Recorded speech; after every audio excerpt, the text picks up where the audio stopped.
Ja, schönen guten Morgen zusammen. You're welcome. Good morning. Good to see you all.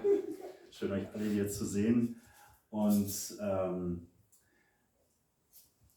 wir kommen heute hierher, weil wir Gott verherrlichen. We come today for you glorify God, and we sing to Him and for Karaoke. Wir singen zu ihm über diese Karaoke. Und zum Anfang möchte ich noch beten. Ich starte in Deutsch. Also. Kein Problem. Ja, danke, himmlischer Vater. Du Dank für diesen Morgen. Danke, dass du für uns bist, Herr. Wir kommen heute Morgen zu dir, Herr, und wir wollen dir alles geben, Herr. Wir wollen auf dich schauen, Herr, denn es ist heute dein Tag, Herr, den du für uns auch vorherbestimmt hast, Herr, dass wir dich anbeten, Herr, und wir stehen nun hier vor dir, Herr, und wollen dich anbeten, Herr, wollen auf dich schauen, Herr. Und wir sind dankbar, Herr, in unserem Herzen, Herr, für das vollbrachte Werk, Herr, für die Liebe, die du für uns hast, diese ewige Hoffnung, die du uns gegeben hast, Herr. Danke, dass du groß und mächtig bist, dass du regierst in Herrlichkeit, Herr. Und wir sind dankbar für jeden Bruder und Schwester, die wir kennenlernen durften, Herr. Danke, dass wir ein Leib sind, Herr. Danke, Herr Jesus, dass du uns gedient hast hier auf der Erde, Herr. Danke, Herr, dass wir frei sind, Herr. In deinem Namen, Herr, beten wir auch heute Morgen. In Jesu Namen. Amen. Amen. Okay, let's start.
Gott, dir gehört der Sieg allein, Herr, denn du hast alles vollbracht, Herr. Du bist herrlich, Herr, voller Liebe, Herr. Du hast, Herr Jesus, das Blut vergossen, Herr, für unsere Sünden.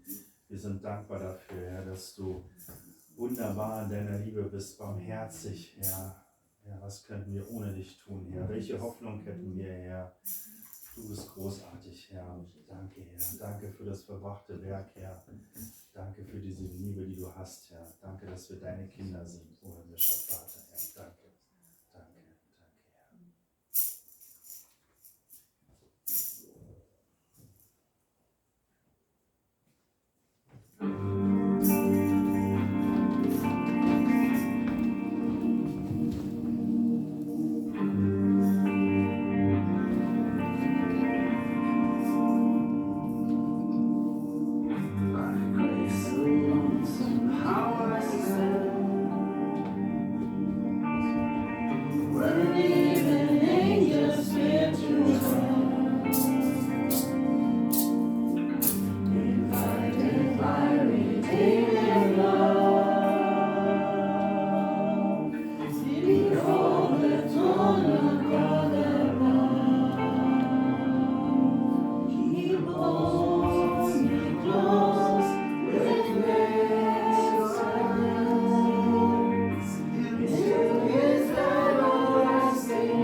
Barmherzigkeit. Danke für dein vergossenes Blut, Herr. Wir haben es nicht verdient, Herr, diese Gnade zu bekommen, Herr. Aber du hast uns so sehr geliebt, Herr, dass wir diese Gnade bekommen, Herr.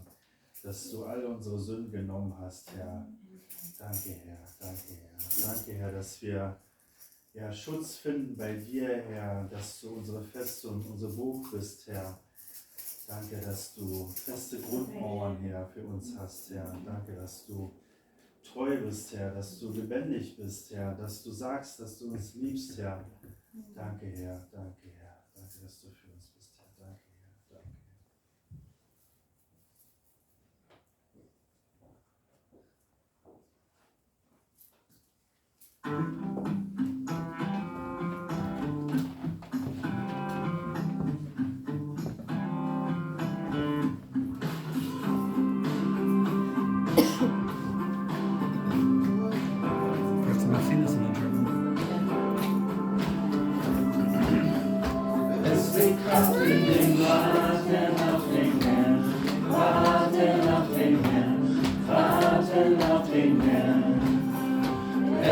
Kraft in dem Warten auf den Herrn, warten auf den Herrn, warten auf den Herrn. Denn du regierst für immer, denn du bist unser Retter.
auf dich, Herr Jesus, dass du wiederkommst, Herr. Und wir danken dir, Herr, für diese Hoffnung, Herr, die du hast, Herr, dass wir eines Tages, werden wir vor dir stehen und werden erkennen, welche Herrlichkeit du geschaffen hast für uns, Herr.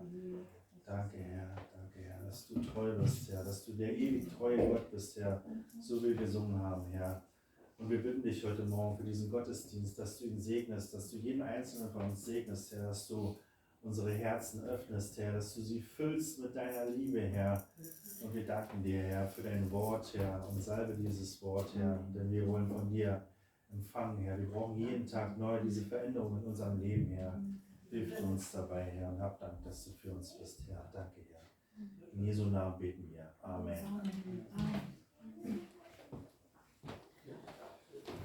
Okay. Ja, ihr predigen für uns heute. Ich habe dir ein Glas Wasser eingestellt. Ja. Dankeschön. Do we need deutsche Übersetzung? I asked, but nobody. Okay, so everyone's okay with the English? I will try to speak clearly and slowly. But if there is a question, please ask. Okay? If I don't make sense. I'm a musician, I'm a singer, and sometimes I can get a little crazy. But I do want our text read in Deutsch. Johannes 14, no, sorry, Johannes 21, John 21.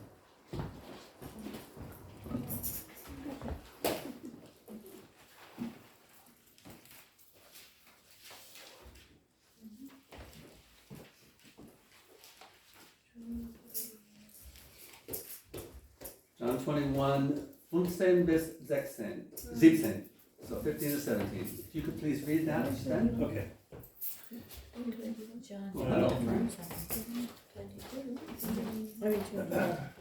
Okay, wir lesen Johannes 21, die Verse 15 bis 16, ja? Ja. Okay.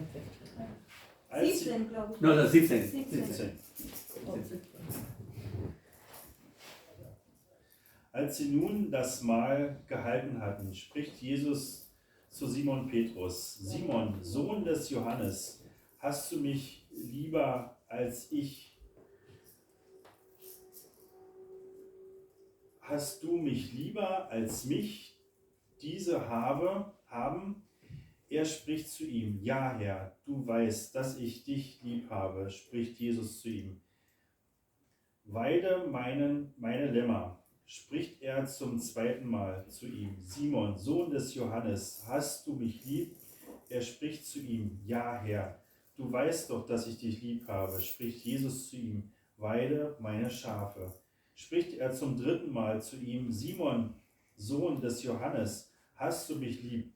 Petrus wurde traurig, weil er zum dritten Mal zu ihm sagte: Hast du mich lieb? Und sprach zu ihm: Herr, du weißt all die Dinge, du weißt, dass ich dich lieb habe, spricht Jesus zu ihm: Weide meine Schafe. This is a very famous passage of Scripture in the life of Christ, very close to when he will leave his disciples. And once again, we're talking about Peter. He is my favorite character in the New Testament. And I have said because I am a lot like him. Now, this week, I lost 2 people from my childhood that I loved. Or I thought that I loved. I thought that I was in love with them. Now, you're going to laugh. Okay? Terry's already laughing because she knows who I'm talking about. When I was a young boy in the 60s, I was in love with 2 actresses. Okay, 2 American actresses, Raquel Welch and Stella Stevens. Okay? They were the most beautiful women in the world to me. See, Marilyn Monroe, I was 5 months old when Marilyn Monroe died. So as an American boy, I knew who she was, but it didn't mean anything. But these 2 women, that I wanted to meet a girl just like them. So they both died this week. Really, they did. They both passed away this week.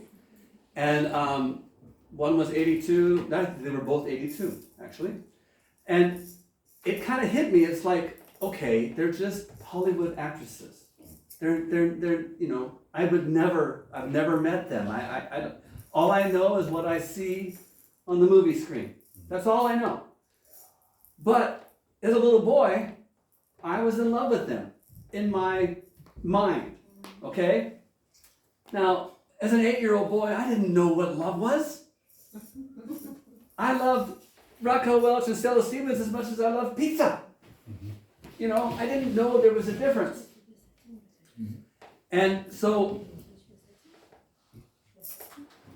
I was sad to hear of their passing not because I really was in love with them, but because they were someone from my childhood, someone from my past. And of course it shows that I didn't know anything about love as an 8-year-old boy. This passage of scripture here about Jesus asking Peter if he loves him is more than just Jesus teaching Peter what he needs from him. That is part of the conversation. It is a lesson to us on what it means to love one another. Now, you may not know this, or you may know this, but there are 4 Greek words for the word love in the New Testament. And this is very important when we understand what it means to love each other as brothers and sisters in the church, and how we as Christians should love the world, okay, and the people that live in it. Very, very important. The 4 words are phileo, which is a brotherly love, a love for humanity, a love for each other. Storge, which is family love. Eros, you could probably figure out what kind of love that is. That is a sexual love or a relational love between husband and wife. And agape. Yeah. Agape is the most unselfish version of this love. It is something that is often described as the love we should have within the church for each other. When you look at this text, Jesus uses the word agape every time he asks Peter if he loves him. But Peter always answers with phileo. Now, you could spend a lot of time asking yourself why. Why are there 2 different words? It's interesting that Jesus would use a different word. My idea, my belief is that Jesus was trying to teach Peter that he needed to get from phileo to agape if he was going to fulfill his ministry that was about to come. For Jesus knew what was going to happen to Peter. He knew that Peter would become very, very important in establishing the church. And in order for Peter to, for instance, love non-Jews, he had to understand agape. Even though Jesus asked him 3 times, Peter never said agape in response. I'm not going to criticize him for that, because I really don't think he understood really what that meant until Acts chapter 15, where he hears about, where he meets Cornelius, the Roman centurion. Now remember, that was a Gentile, and Peter was a Jew. And so, having a dream and having to confront this long-held problem in his life, I believe that that's when Peter finally understood what Jesus was trying to teach him. But the important aspect of this story is not just the concept of love and what does it mean to love. It was also a time of restoration for Peter. We know that Peter denied Jesus 3 times. And I do not think it was an accident that Jesus asked 3 times. Now, we do have to be careful. We are guessing that that's why Jesus used 3 times. And we will all get to ask Jesus in heaven if that's why he asked 3 times. But I don't think it's dangerous or wrong to wonder. Peter denied him 3 times, so Jesus asked him 3 times. Because what's interesting is the answer in verse 17 that Sven wrote. Peter was very, very upset that Jesus asked him, "Do you love me?" He wasn't upset that he used the word agape. He was upset that he asked him 3 times. I can see this being a powerful moment in Peter's life. And for us, it's an example for us. It's an example for us to understand what it means to really love someone. So let's talk about these different kinds of love. Because Christian love has first and foremost God as our primary object. And our love for Him is what motivates us to love others.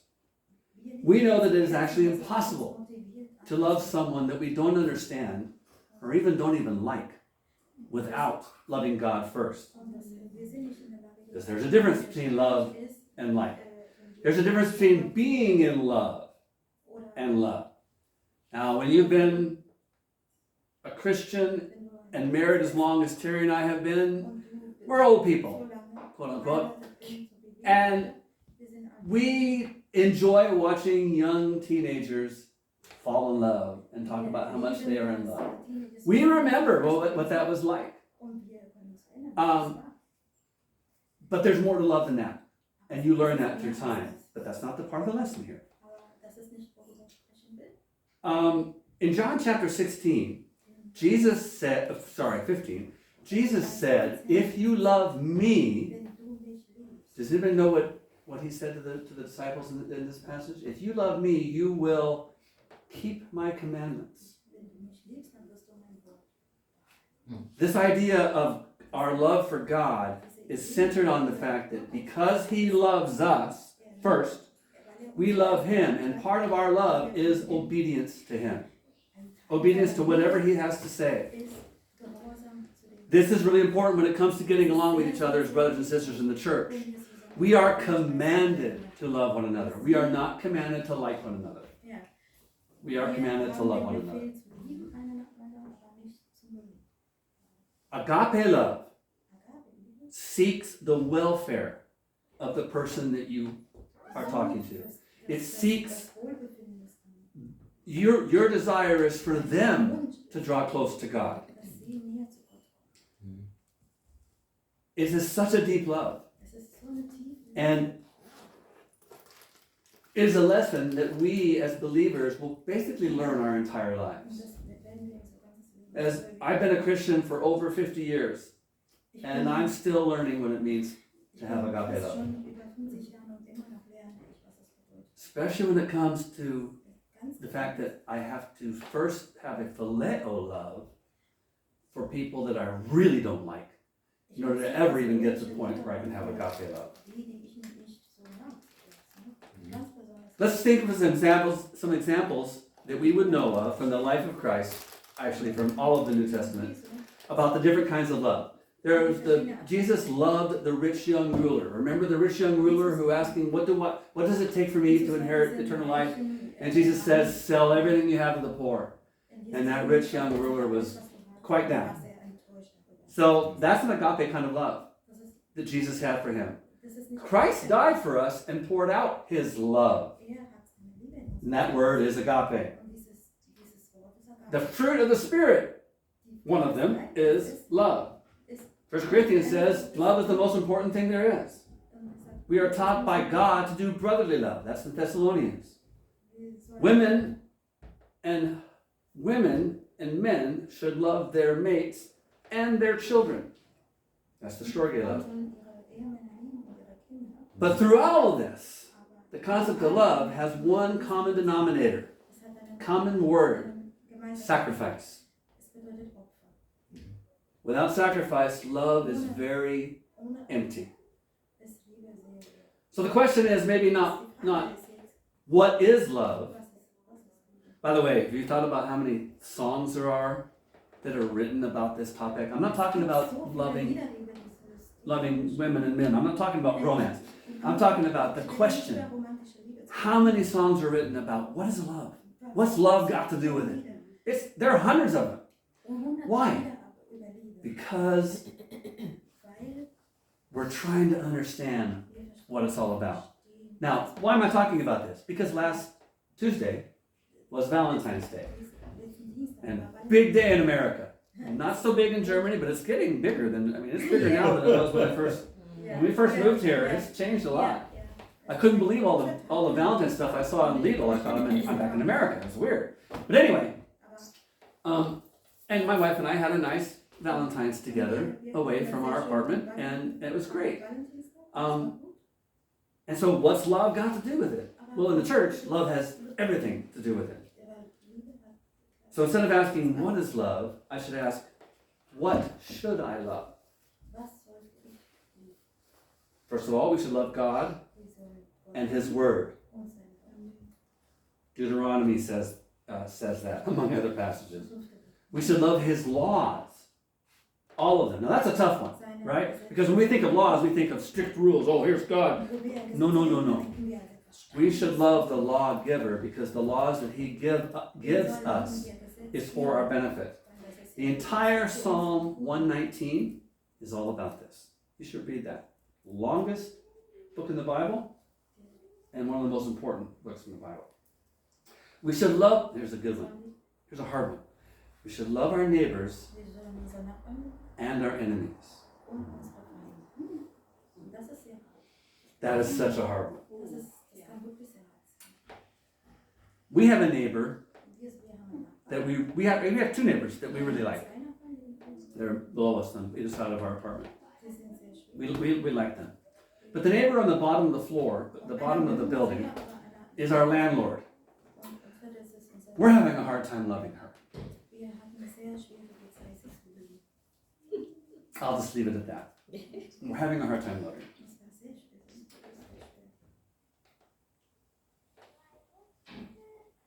I'm going to save this for the end. I have something I want to share, but I'm going to wait for the end. How do we apply ourselves in these situations? Loving God, loving His laws, and loving each other. Well, our actions, right? If I love something, my actions is going to show you. Words are great, but they're not enough. This lesson in the text here is a lesson for us on how to deal with people who have hurt us. Jesus did not torture Peter for betraying him. For denying him. He lovingly restored him. You see, if we do not truly understand our love for Christ, it's really hard for us to love the soul of a man.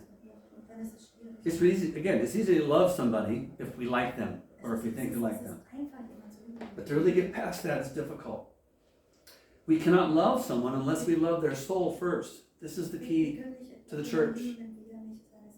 When an unbeliever comes into our midst as a church, we have to love them. We have to like them. We have to make them feel welcome. Because there's no way they're going to see the love that Jesus has for them unless they see that love that we have for Him through us. Love brought a job for us to do, to feed the sheep of God. We prove our love by loving others. Love brought a cross. Now, Jesus doesn't talk about this, but He knows what's about to happen to Peter. In a few years, Peter is going to be crucified. Loving Jesus means dying to yourself. It involves responsibility and sacrifice. They go hand in hand. If I love my mate, I will take that responsibility and make the necessary sacrifices to love her and to learn from her. That applies to my love for God as well. If we love each other, we will bear each other's burdens. This is a big one. Jesus was very good at coming alongside someone to feel their pain. And he did that a lot with all 12 of his followers, including Judas. He knew how important it was to share the burden of life with someone. If we truly love Christ, not only will we bear burdens, we will serve them. Again, this can be a hard one. Sometimes somebody needs my help, and I can be honest, I don't feel like getting out of my chair to go help them. It's a normal struggle. But if I love them, I will serve them. One of the most important words in this section of Peter and Jesus' life is the word feed. We have the verb love, and we have the verb feed. They're connected. If I love my children, I'm going to feed them. Right? The very first act of love we did for our Ukrainian brothers and sisters who came out of the war zone was to feed them. Very first thing we did. But if we really love God, all those things are important. However, the most important is that we must obey Him. In fact, if we learn how to obey God, it allows us to love each other much easier.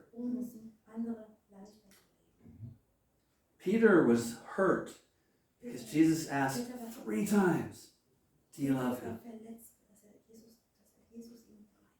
But I think he learned his lesson. Now, if obedience is... Oh, by the way, remember, Jesus was asking Peter to obey him, which is tied into the trust that Peter developed for Jesus. If obedience is an expression of our love for God, then why are so many of us living in disobedience? See, many people believe that there is a God. Many who don't come to church. The problem is they have the kind of God that they believe in is not really the God of the Bible. It's part of who He is. For instance, many people love to worship the God of nature. They love the idea, I can go into the mountains, I don't need to go to church, I don't need to be with Christians, I can go into the mountains and worship God as the Creator. Now, yes, you can do that. But God is more than the Creator. In fact, before He created this, He created us. And I'm not talking about the days of order in the creation. I'm talking about before He knew me, Psalm says. Before I was in the womb, when I was in the womb, He knew you. God has known us since the beginning. Now, that's impossible for us to understand. But the idea of creation is that He loved. We must change our perception of God so that we can truly learn to love Him and keep His commandments. God is the lover of His children first that He created. I can worship God in nature. I can even admire nature, but I must worship the Creator. And part of that is following His commandments. It's easy to make excuses to keep us from the true God, but only our obedience will really help us find complete satisfaction. Because what Jesus did on the cross is our ultimate example of love. Because love is sacrifice.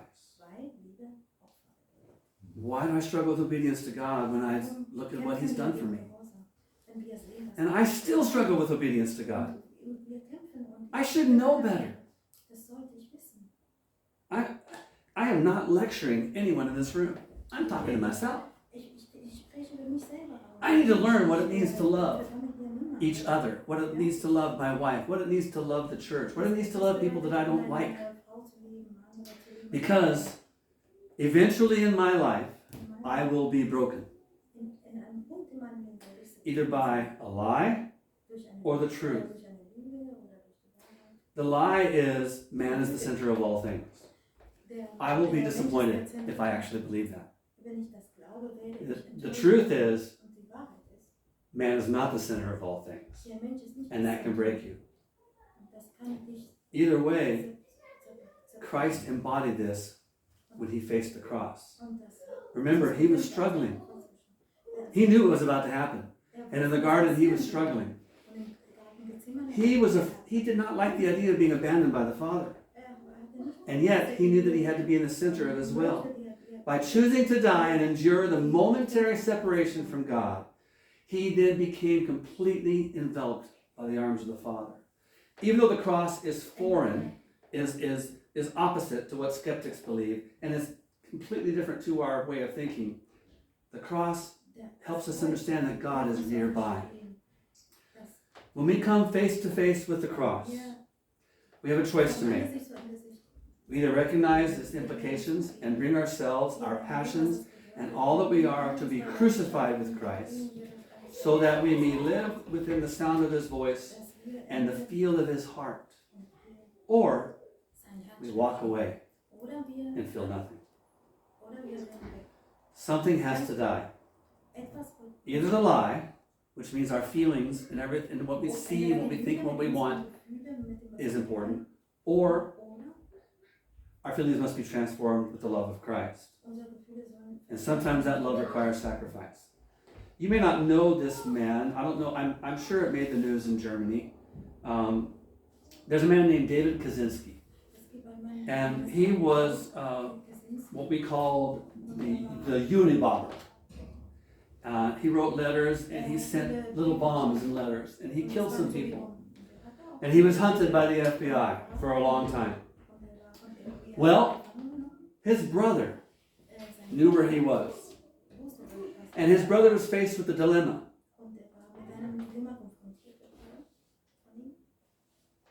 Sorry, I have to read this to make sure I get the facts right. The dilemma was this. I love my brother. But my brother has done something very bad. He had to reconcile or bring together the idea that if I love my brother, I'm going to do what is best for him. So what is best for him? To allow him to stay free and to never suffer the consequences of his choices, or to help him to see the error of his ways. So he called the FBI, and that's how they caught him. Now that would have been a hard thing to do. Turning in your own brother. The battle between his personal desires of loving his brother and the battle of seeing justice was a violent one for him. And he had to make a choice. And he made the right one, even though it was the hardest. Paul tells us in all of his writings, many times, that we can take our feelings to the cross, leave them there, and God will guard them. Now I really like this phrase, and I'm going to say it twice because I want us to get this. The loneliest place to be is when you have put all that you have into something that you thought would be fulfilling, only to find that afterwards you are still empty. When I was a child, I spoke like a child. When I was a little boy, I had a crush on Raquel Welch and Stella Stevens. When I grew up, I learned the painful truth. They did not know that I existed.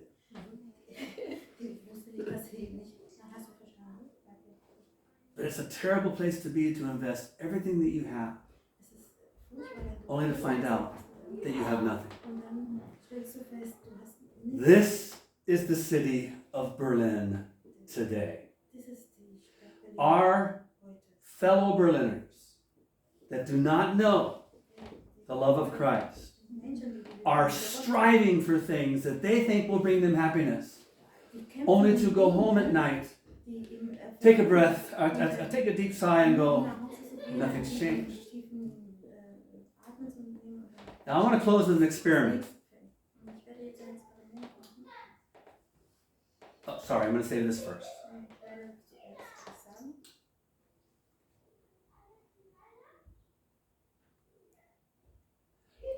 I said earlier that loving our enemies is very difficult.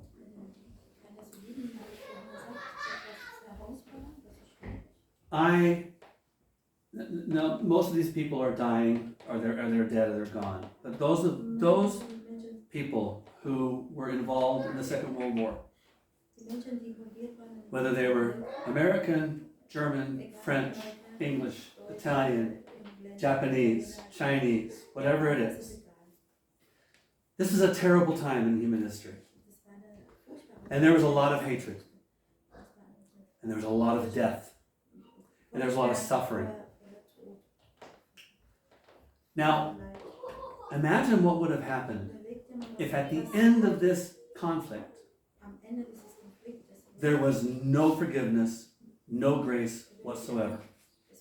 Now, yes, there were many people who did not have forgiveness. They did not offer grace. Very true. But the governments made the decision to not hold this hatred. You know what? That's not true. The individuals made this decision.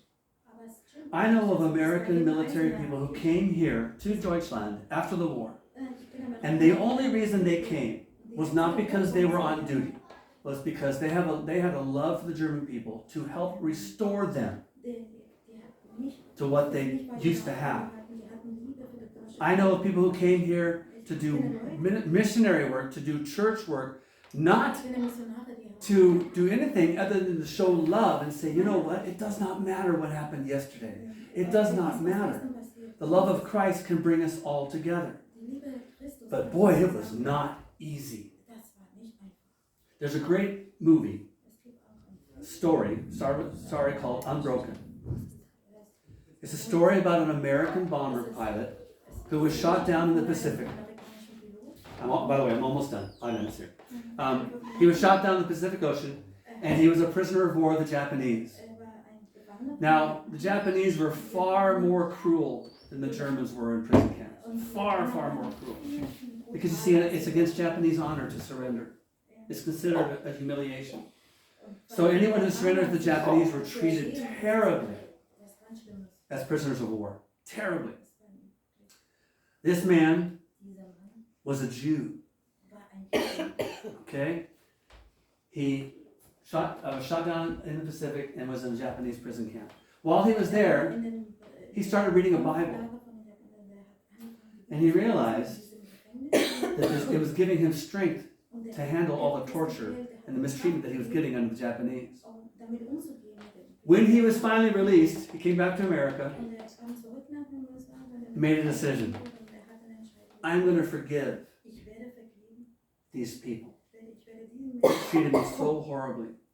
So, 8 years later, he went back to Japan to find the prisoner guard who used to beat him. And he found him. And he told him, I want you to know, I forgive you for what you did to me. The love of Christ compels me to do this. Great story. A message of redemption. We can love and forgive, but it doesn't happen unless we first love God and trust Him to handle all the things that are on top of us, all the issues that are struggling us, what we would call our personal cross. So, I'm going to close with this experiment, okay? We are going to do what they say in the theater world, suspend reality for a moment, okay? I want you to pretend that Jesus is right here. Now, we know that he's here spiritually, but I want to pretend that he's actually here, and you are all going to be Peter. Okay? So please just bear with me here for a moment. Okay? I want you to actually respond to my questions. Okay? Now, I want you to respond with a yes. But only respond with a yes if you really mean it. Okay? So I'm going to ask you this question. Pretend that I'm Jesus actually asking you this question. Okay? Do you love me? Yes, I Yes. love. Yes. Okay. Liebst du mich? Then feed my sheep. Dann kümmere dich um meine Stadt. Okay? Do you love me? Liebst du mich? Yes.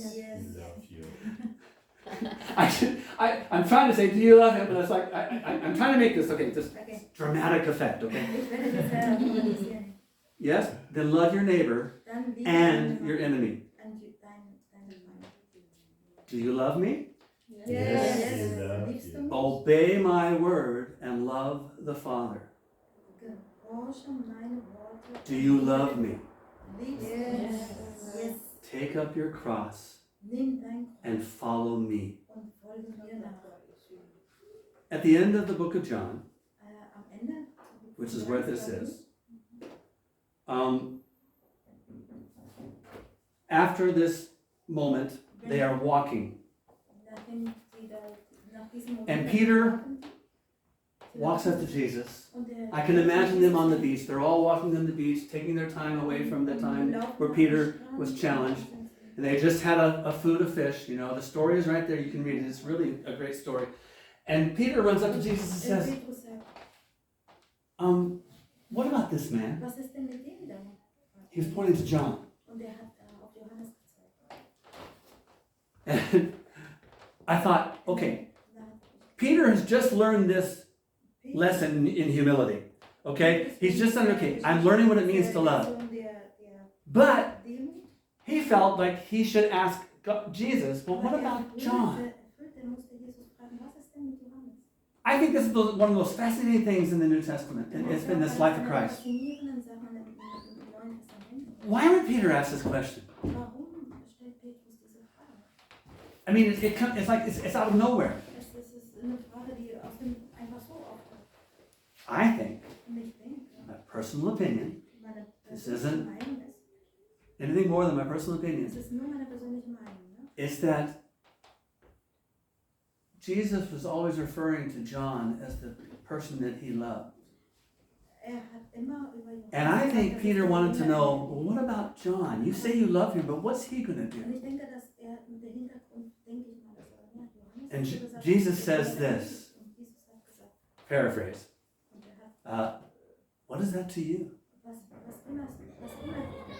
Because Jesus knew that John would live the longest. There's no way he's going to tell Peter that. And Peter had to accept that answer. I do find it kind of humorous that John would write this down. Because remember, John is telling his story, okay?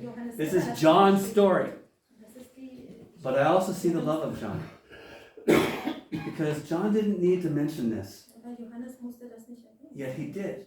Because he wanted us to learn the lesson of what it means to love. He wanted us to learn the lesson of what it means to love each other, to love God, to love our enemies, and to love our neighbors. So my encouragement is to you, is to find out what it is that you're having a hard time loving. Lay it at the feet of the cross. And let him teach you how to feed his sheep. Amen. Amen.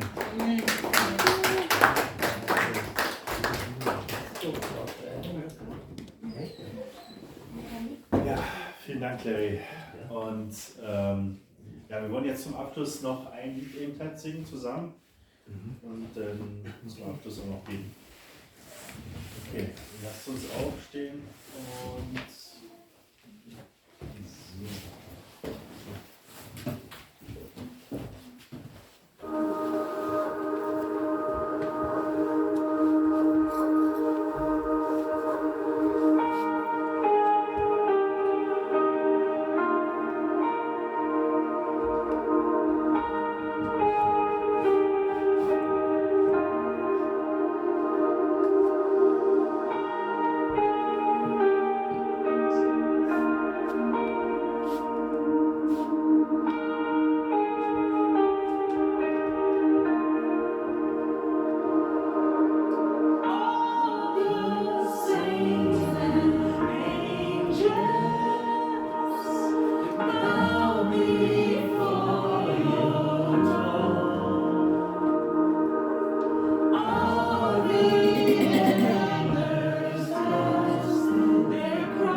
See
Ja, danke Herr. Danke Herr für deine Liebe. Danke, dass du für uns bist. Danke, dass du regierst in Herrlichkeit, Herr.